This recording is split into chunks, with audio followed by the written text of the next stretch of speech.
কবরের কাছে যাবেন, কবরবাসীকে সালাম দিবেন। কবর জিয়ারতের উদ্দেশ্য হবে দুইটা। কবর জিয়ারতের উদ্দেশ্য কয়টা?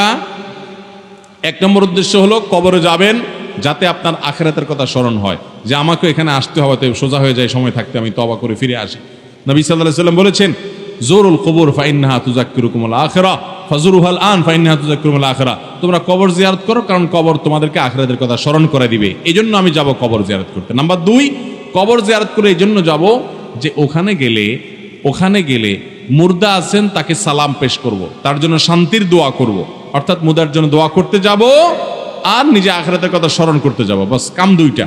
এই জন্য আপনি কবরস্থানে যেয়ে সালাম পেশ করবেন, শিক্ষা গ্রহণ করে মনে মনে চলে আসবেন। এটি হলো কবর জিয়ারতের আমল।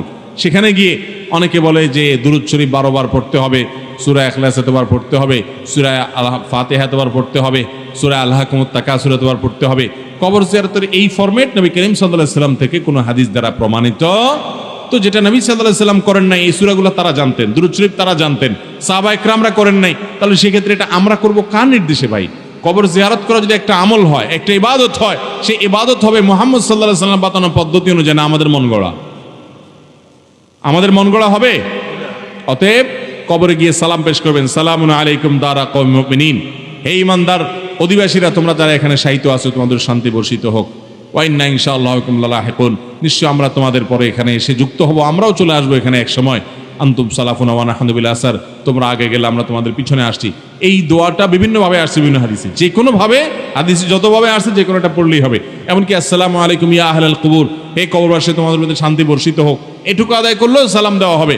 এটাও বিভিন্ন রিওয়ায়াতে আসছে। যার কারণে যে কোনোভাবে বর্ণিত সালামের যে ফরম্যাট আছে, আপনি ফরম্যাটে সেখানে সালাম নিবেদন করবেন, এরপরে চলে আসবেন।